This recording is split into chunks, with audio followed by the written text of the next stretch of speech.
Zion's return in Chicago was foreshadowed by a shocking before and after picture of his weight loss, and after missing all of last season rehabbing a fractured foot, a slimmer, therefore more agile version of the product of Duke University will be thrilling to watch. With a more than solid core in place around All-Stars Brandon Ingram and now healthy 27-point-per-game scorer, the New Orleans Pelicans have a great chance to exceed expectations. Before continuing, only 13.8% of you watching right now are subscribed, so press the box and turn on notifications if you haven't already. Also leave a like on this video, it takes a few seconds and makes a massive difference for edits like this one of Ja Morant. I forgive, but I don't forget, yeah, I don't forget. I know they watching. Follow at DFlowHoops on Instagram, link in the description. That's at DFlowHoops on Instagram. Back to the content. To start his first NBA game in 514 days, Zion missed badly on a well-contested layup, and this blitz from Zach LaVine forced Williamson to get ahead of himself and into an ugly turnover. Aside from those two possessions, the former number 1 overall pick displayed little to no signs of rust. We'll get back to the tape, but in 15 minutes of action, Zion scored 13 points on 4 of 6 made field goals and 5 of 5 made free throws, equating to an incredible true shooting clip of 79.3%. What stood out to me in his return in Chi-Town was Zion's stamina. Stamina is one of the qualities I most admire about NBA players, or really any sportsman. The fast-paced, physically demanding nature of the most competitive 5-on-5 league on the planet, of course, takes being in absolute prime shape. Considering Zion hadn't experienced the constant ebbs and flows of that grueling environment for about 2 years, you can tell he's been committed to maintaining the proper diet and has likely been doing a ton of jogging. To be productive in 5-on-5 scenarios in general, not just in the NBA, stamina is easily the most important quality you need, as players want to put themselves in a position physically where it's almost as if they have a video game-esque full bar of stamina. Zion seems to have that, which is why I'm not concerned whatsoever that he has to get used to playing with essentially a different body type. Some people are concerned though, as Shaquille O'Neal had a decent point regarding Zion's weight loss, saying, quote, "He looks good, but he's Zion, so they're going to be bringing that pain, they're going to be bringing that force when they play against him. I just hope his new little body can withstand that. When I started losing weight and getting thin, I would get injured more, especially from contact," end quote.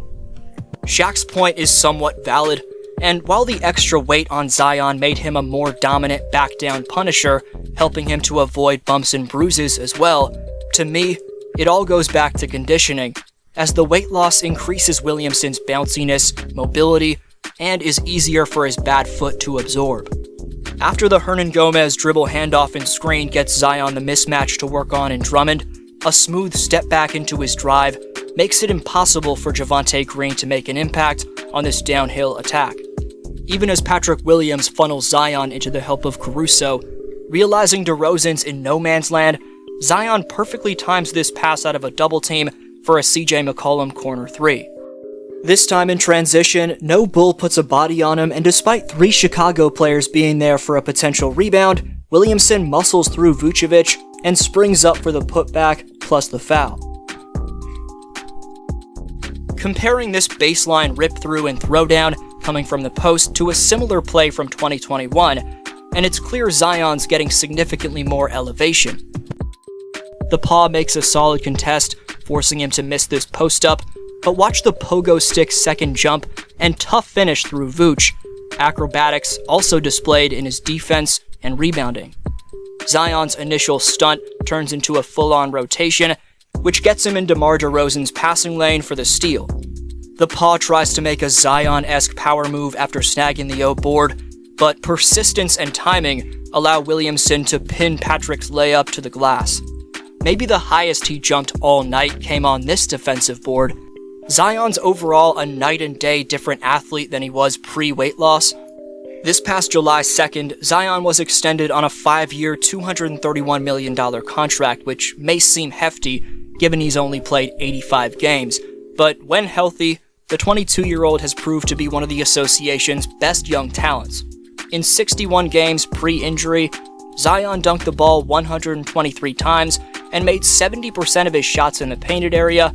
He was extremely efficient overall, taking 17 field goal attempts per night, and making an NBA 8th best 61.3% of them. That percentage was second best among all 2021 All-Stars, only behind the first-ranked, newest Minnesota Timberwolves center, Rudy Gobert. Also, that percentage ranked number 1 among all power forwards, just ahead of two-time MVP and champion Giannis Antetokounmpo.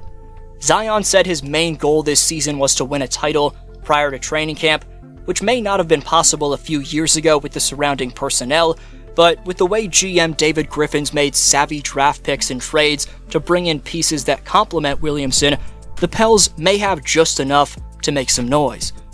The inside-out combination of Brandon Ingram's perimeter bag and Zion's big man type screen setting and finishing is underrated. There's a host of people who say the duo can't coexist, given the Pels haven't made the playoffs with both of them healthy. Realistically, whenever both have been on the floor, they've never had the proper talent around them to properly compete. This year, however, that's far from the case, with CJ McCollum there to take a significant amount of playmaking responsibility away from Ingram, and Jonas Valanciunas to take low post responsibility off Zion. From there, an array of young guys in Herb Jones / Trey Murphy III on the wing, and Jackson Hayes to back up JV up front. Rookie Dyson Daniels is another lengthy wing with IQ who showed off in some preseason minutes that he can make an impact. Daniels was the 8th overall pick in this year's draft and stuffed the stat sheet in his pro debut with 15 points, 5 rebounds, 3 steals, 2 blocks, and an assist. More experienced players in Devontae Graham and Larry Nance Jr. also went off against the Bulls as Graham dropped 21 and Nance Jr. was a game-high plus 18. While Graham's only played 4 years in the league, compared to a lot of the Pels' young guys, he's a vet. But going back to the Pels' youth, and a big part of that is Jose Grand Theft Alvarado, who made a name for himself last postseason by getting under the skin of Chris Paul in the first round. Meanwhile, a separate video entirely on Brandon Ingram could be put together, as BI's of course one of the smoothest yet deadly perimeter wing scorers in the game. So how high will the Pelicans rank in the Western Conference with Zion's return? To gain more perspective, I want to know your take in the comments. Best answer down below gets next video shoutout, and the top 5 commenters by December 21st earn free merchandise of their choosing. Today's winners are firstly Franz, who says PBJ's post fade at 6'10" is classic Kobe or MJ. If the Warriors want to see him jump the learning curve, allow him to play minutes with Steph and Clay, and let him be the distributor from the post.